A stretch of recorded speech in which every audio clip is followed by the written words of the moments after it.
Né, a gente falou aqui da podridão que é a distribuição de dinheiro no futebol, federação e tal. Também clube, isso aí é a relação com a federação. O presidente da federação foi infeliz, né? Ele culpou o Rafael. O Rafael falhou e falou assim: olha, o problema de tudo foi o Rafael que errou. Em vez de ele assumir que o árbitro FIFA dele errou, ele culpa o goleiro de São Paulo. Então também o papo é que o Edu Afonso estava falando também, né? O Rafael foi ligar, pediu o telefone e foi ligar pro presidente da Federação Paulista. Foi mal, pô, meu, você, cara, o árbitro comete um crime aí, o culpado sou eu? Crime de novo, o senhor falou. Tchau. Crime, foi um crime. E você sabe que foi. Se acalma. Fala, torcedor do São Paulo, mais um vídeo aqui com a mídia esportiva aqui, trazendo as principais informações aqui do time do coração, pessoal, projetando os próximos jogos do São Paulo. E, pessoal, tem novidade aqui do SPFC, nos apoia deixando seu like, link como crédito dos canais oficiais na descrição do vídeo. Vamos lá participar dos melhores cortes aqui, os melhores trechos do São Paulo. A bomba do Bubu, que você falou que você quer falar desse time aqui do São Paulo, é sério. Sobre o negócio do a bomba do Bubu e traque do Júlio Casares, né? Porque o São Paulo fez um ofício para a Federação Paulista reclamando da arbitragem desastrosa de segunda-feira no Allianz Parque. E aí ele pede a exclusão do Flávio de Souza, o árbitro. Devia pedir também do cara do VAR, Rodrigo Guarizo, que pra mim cometeu um crime maior até do que o árbitro de campo. Crime? Foi um crime. Foi criminoso. Foi criminoso. A forma como a arbitragem em campo e no vídeo marcou aquele pênalti. Não foi. Eu falei crime. É um crime. Então é o seguinte: Casares, ele ameaça dar um boicote no Campeonato Paulista do ano que vem. O que você achou disso? Cara, eu achei uma falácia, uma presepada, pataquada. Primeiro, o Casares não tem peito pra fazer isso. A Federação Paulista, a gente tá falando de dinheiro aqui, a Federação Paulista paga pra cada grande aí 44 milhões. O Casares não paga em dia o elenco dele. Ele tá desesperado do dinheiro pra ver se consegue pra ajustar em dia e vai falar, não vou jogar o Paulista, eu vou botar time reserva, vou botar garoto, nem aí agora, só porque eu fui prejudicado, não jogo mais o Paulista. Mas aquele menino mimado, sabe, que tem a bola, aí eu não sou, não vai passar pra mim, então acabou o jogo, vou levar a bola pra casa. Então é isso. São Paulo foi beneficiado, por exemplo, contra o Novo Horizontino, nas quartas de final, aí não teve problema, né, não teve gritaria, a Edna ali e tal, não tem que ser suspense, não sei o quê. Então, o Casares está falando para a torcida, né? Atendendo a torcida do São Paulo, que o cobra por ser muito mole, fraco nos bastidores. São Paulo e Fluminense, ano passado no Brasileiro, teve erro de direito. E o São Paulo foi massacrado. Então, o São Paulo nos bastidores é muito fraco, calendário, então, dia de jogo e tal. Ele não tem peito para fazer isso. Eu acho que ele não tem peito. E vai fazer o quê? Aí o São Paulo vai e põe um time de garoto e é rebaixado no Paulista. Se é que vai abandonar, não, vou abandonar, não vou jogar.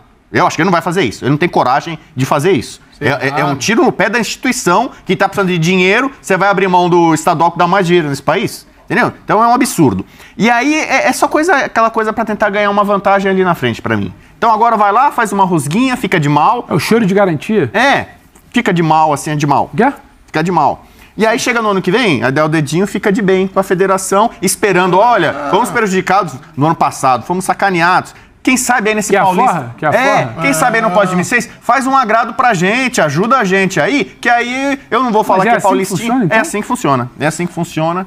Né, a gente falou aqui da podridão que é a distribuição de dinheiro no futebol, federação e tal. Também clube, isso aí é a relação com a federação. O presidente da Federação foi infeliz, né? Ele culpou o Rafael. O Rafael falhou e falou assim: olha, o problema de tudo foi o Rafael que errou. Em vez de ele assumir que o árbitro FIFA dele errou, ele culpa o goleiro de São Paulo. Então também o papo é que o Edu Afonso estava falando também, né? O Rafael foi ligar, pediu o telefone e foi ligar pro presidente da Federação Paulista. Foi mal, pô, meu, você, cara, o árbitro comete um crime aí, o culpado sou eu? Crime de novo, o senhor falou. Tchau. Crime, foi um crime. E você sabe que foi. Se acalme. De reportagem com o Edu Afonso, sem surpresas, né, no São Paulo. Edu Afonso, nosso repórter. O Edu, eu acho que sim. Edu, traz pra gente, então, a repercussão ainda do São Paulo e de toda a questão lá no Campeonato Paulista depois da eliminação pro Palmeiras. Tudo bem, Mari? Como é que você tá? Bom dia ao Bruno, aos comentaristas, é o fã de esporte. São Paulo tá voltando hoje a trabalhar e ontem muita coisa aconteceu no São Paulo, né? Vou começar pela notícia mais nova, né? O Rafael foi citado ontem pelo presidente da Federação Paulista, o Reinaldo Carneiro Bastos, quando questionado sobre a arbitragem, ele disse, não, foi pênalti, o juiz foi bem, a culpa foi do Rafael que saiu jogando errado. E isso caiu muito mal no Rafael, na família do Rafael, nas pessoas ao redor do Rafael e no próprio São Paulo. O Rafael ficou ofendido procurou rapidamente um contato com o presidente da federação, conseguiu o telefone dele, ligou para ele, mostrando toda a sua insatisfação com esse tipo de declaração.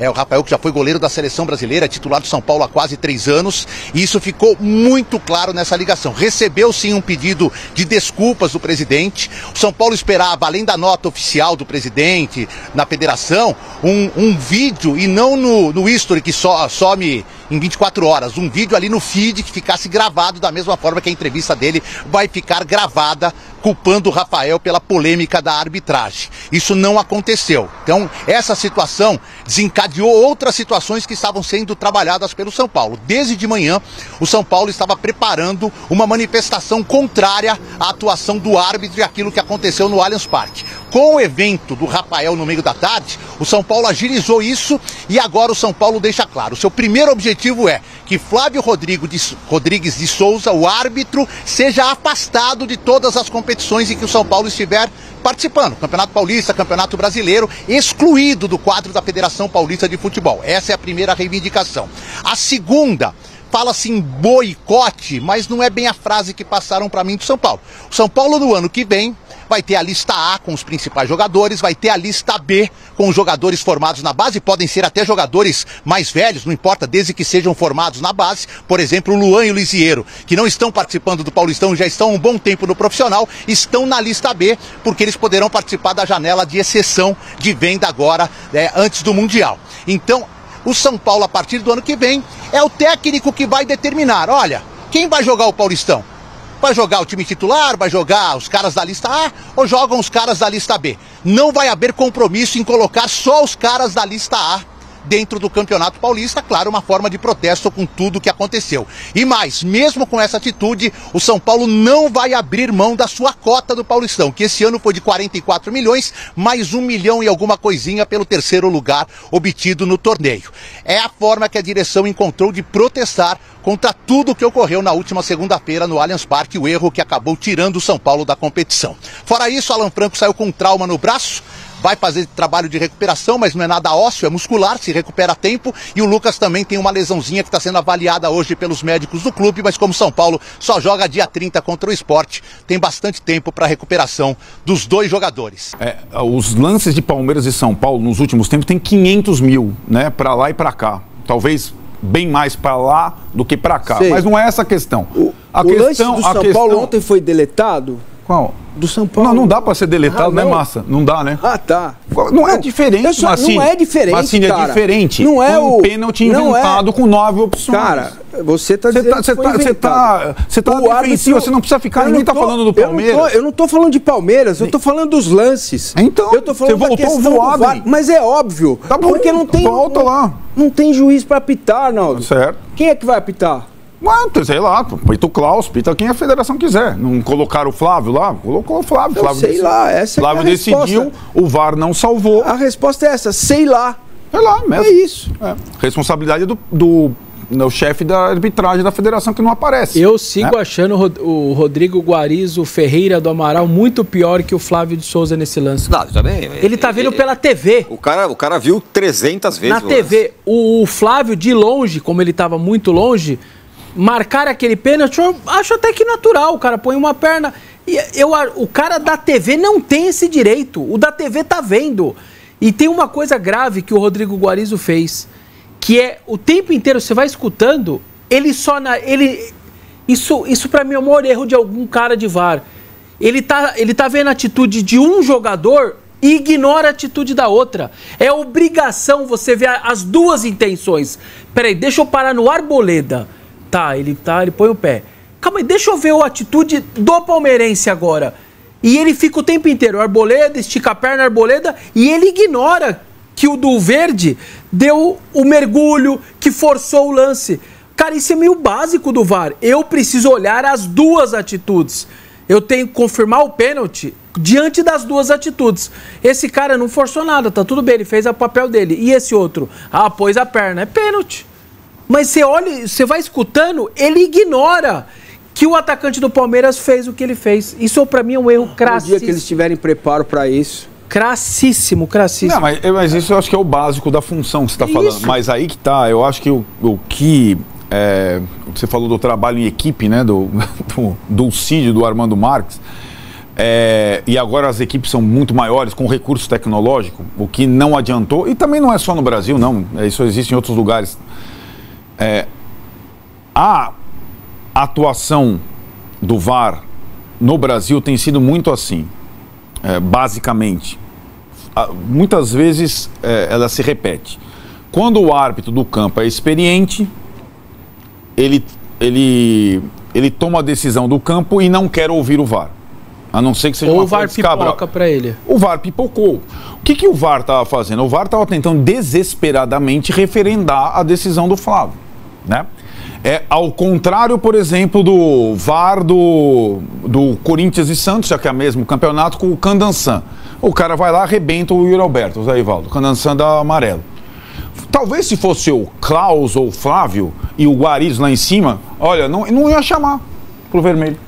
Tá, mas qual a explicação então pro jogo do Corinthians contra o Mirassol? Era uma árbitra recém-formada aí, colocada como árbitra, apitou poucos jogos. Então, cara... Então, claro, a explicação é simples. É assim, mas não é assim. Acho que a explicação é simples. É difícil para Dedéu, inclusive pro VAR, nessa situação de mando único, estádio só, se você chama uma pessoa... Desculpa, você chamou o Candansan lá na arena com 40 mil... ele vai mudar a decisão dele. Tá tudo errado. Mas é assim que funciona. É por isso que eu tô falando, não é simples. Agora, no caso do pênalti, é uma coisa... ela não era simples mesmo. Porque o Flávio ia ter que passar pelo papelão e pela pressão histórica que existe, o Abel do lado dele, a Leila lá em cima, ele ia ter que passar pelo papelão de chegar lá e anular a decisão dele. Mas isso... mas aí isso era tão cristalino que tinha que ter acontecido. Mas se ele pensou em tudo isso na hora, então ele fez a decisão tomada por ele foi a pior possível. Porque agora, como diz você, a carreira do cara acabou. Mas não é pensar isso, não é pensar nisso depois de ter tomado a decisão. É ter pensado nisso no que disse o chefe dele. O árbitro tem que interferir o menos possível numa partida decisiva. O que todos nós aceitamos. E o que ele fez? Ele apitou antes mesmo de acontecer qualquer coisa. Ele se precipitou. Cometeu o segundo erro ali, foi apitar. Sim. Marcar era uma coisa, se ele deixa o lance seguir... Claro. Isso. Ele se precipitou. Se foi pênalti ou não. Exato. Podia sair se ele gol, não se precipita... É muito louco isso. Podia sair o gol, ele não precisava nem apitar o pênalti. Mas tudo bem, se ele não se precipita, o VAR, se achasse pênalti, se tivesse alguma situação, o VAR poderia chamá-lo e ele iria lá. O gol, porque o Veiga estava impedido, cara. Mas tudo bem, mas estou dizendo, se fosse pênalti e ele deixasse o jogo seguir, o VAR poderia ter chamado, você não viu o pênalti, mas foi pênalti. Aí ele teria...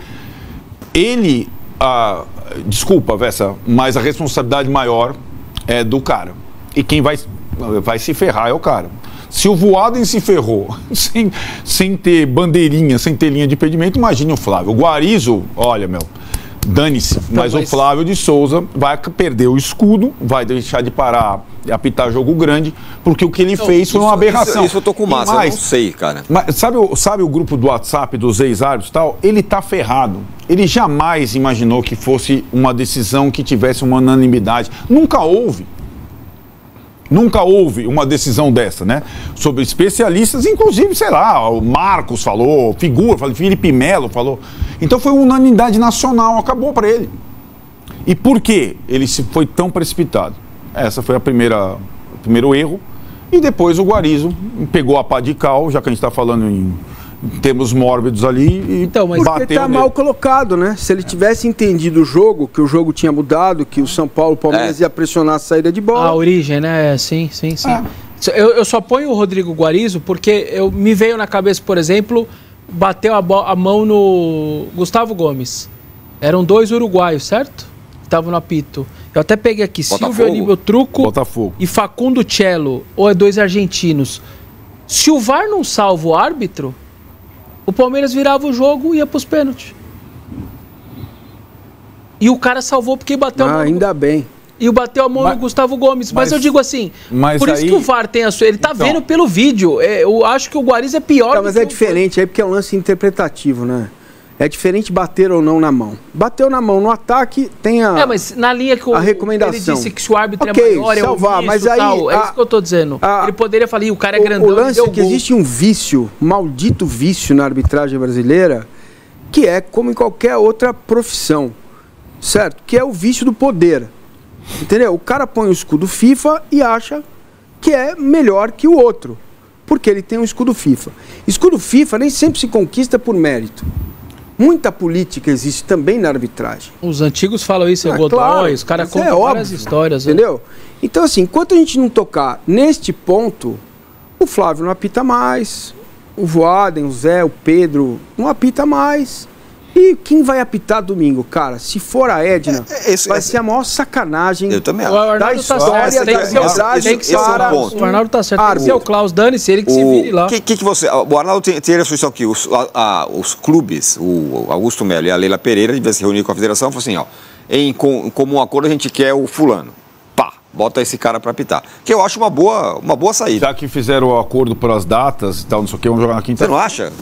Pelo menos você dá uma diminuída na pressão. Olha, a gente escolheu esse cara aí. A primeira coisa da coletiva, presidente, antes dos capitães e dos técnicos, assim, ó, nós aqui em consenso definimos Rafael Klaus. Você não acha que a Rafael baixava, Márcio? Responsabilidade é nossa. Isso. A gente confia no cara, é o Klaus, é a Edna, quem quer que seja. Mas eu concordo com você. Colocar a Edna nessa bucha aí é uma grande sacanagem, né? Tem condições dela apitar, não? E pra piorar o negócio do Klaus, como o Klaus expulsou o Yuri por simulação no meio do campo... no jogo lá.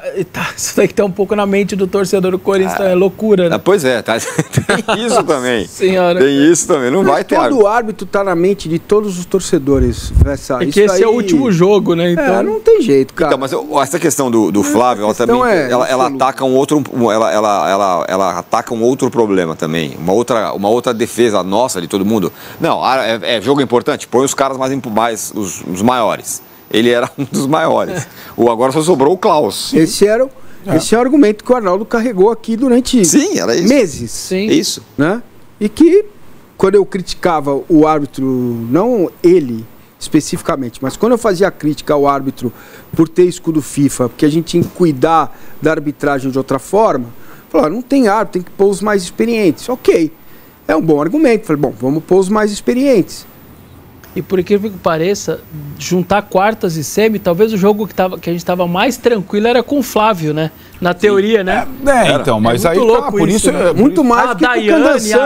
Muito mais que o Candançan, o Daron. A responsabilidade dele é enorme.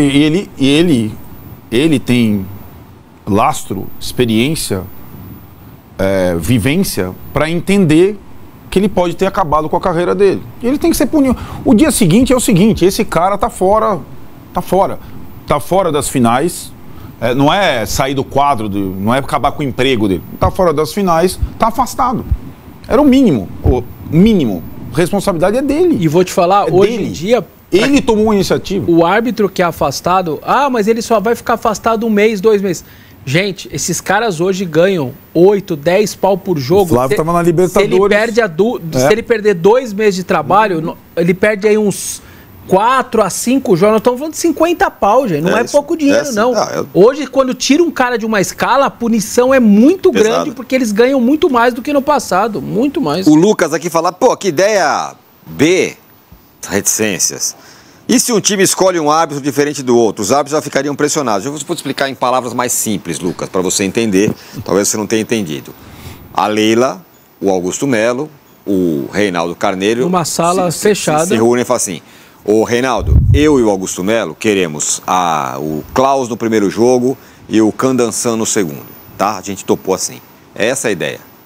Qual é o problema do entendimento disso? E aí tá na responsabilidade deles, os dirigentes. Reparte a responsabilidade. Daí, se acontecer uma grande tragédia, chega no final e fala, bom, os caras escolheram, os caras erraram, mas a gente também escolheu, vai fazer o quê? Fica na nossa mão. Não tem saída. Não tem saída, né, Márcio? Não tem saída. Eu tem concordo. Árbitro. Eu concordo. Quais são? Me diga outro além do Klaus para apitar a final. Klaus os dois não podia? Poderia. Esse, aí que tá... Já não teve final, foi o mesmo juiz do jogo. Mas aí não dá pra sair e soltar antes, talvez. Porque pode acontecer um negócio, uma hecatombe no primeiro. Claro. Bem. Você solta pro primeiro e fala, depois eu desço. Primeiro jogo, uma arbitragem impecável. Eu acho que... vamos repetir. Antes... Aí, sem soltar as caras da espada, né? Além da Leila, do Melo, do Reinaldo, tem que estar lá o ilustríssimo Lustô, que ninguém sabe. Se ele tá tomando café, toma café aqui no Itaim. Ninguém sabe a cara dele. Dana Paula, Ela tá falando. Claro, porque ela põe a cara pra bater. Ela foi defenestrada lá, né? Substituída, ninguém... Aí vem o argentino, que ninguém sabe a cara dele, tá tomando café direitinho. O Flávio de Souza tá morto, de forma figurada. O Guarizo, idem. Tá todo mundo no olho furacão, a Edna com um ovo desse tamanho, outro, e ele tá lá tomando um cafezinho dele. Um trabalho esdrúxulo, péssimo, custa caro, né? E ele tá muito confortável, o senhor Lustô, né? E ele deveria ser ao lado dos presidentes, olha, fizemos M, deu tudo errado, eu tô aqui me responsabilizando pela escala do... Porque quem deveria perder o emprego seria ele, pelos 2 anos de arbitragem. De novo, comparar o que está acontecendo agora é incomparável. Desculpa, nunca aconteceu isso. Comparar o Paulista do ano passado com o resto da temporada já é desproporcional o que teve de polêmica de arbitragem no primeiro ano do Lustô. E no segundo ano aconteceu isso aí, então acabou. Valeu, tentamos trazer um cara de fora e vai piorar no brasileiro. Vai piorar no brasileiro. Porque o CNM é ruim. Porém, no final, segundo turno inteiro, a coisa rolou. Teve aquela questão lá do erro de direito, mas pouca coisa. Surgiram novos árbitros. Aqueles lá o jogo começou a correr. Teve uma coisa, teve um sinal positivo. Que deixa... Teve um sinalzinho de positivo no final da temporada. O Edinaldo vai lá e troca o CNM por um monte de gringo. O Pitana, o outro italiano, o outro lá, o Rodrigo Cinta, que era péssimo aqui em São Paulo, vai piorar. E trazer gringo, ainda mais da América, não quer dizer nada. Não quer dizer nada. O CNM era presidente da Comissão de Árbitros da Comebol, né? E o Lustô acabou com a arbitragem de São Paulo. Ele não revelou um árbitro, ele tentou fazer a questão das mulheres a força, agora ele tem um problema, porque ele teria que colocar uma mulher pelo critério dele, ficou muito complicado. E aí o segundo experiente dele tá lá, tá com a carreira ameaçada. Então, responsável pela arbitragem, e o Reinaldo tá maluco com isso também. Quando que sai a escala da arbitragem? Então, na sexta, né? Porque vai ter esse encontro ali. Normalmente tá os árbitros, tá os 2 capitães e os 2 treinadores. A gente tá imaginando que sexta-feira, 2 horas, a gente descubra tudo isso. A bucha tá na sua mão, Massa. Você falou que é difícil, cara. O Reinaldo Carneiro fala assim, eu quero o Massini. O Massini vai decidir quem é o árbitro do primeiro jogo. Não vou dificultar mais você. Quem você colocaria? Eu vou colocar o Klaus, cara. Eu tenho também. 2 votos.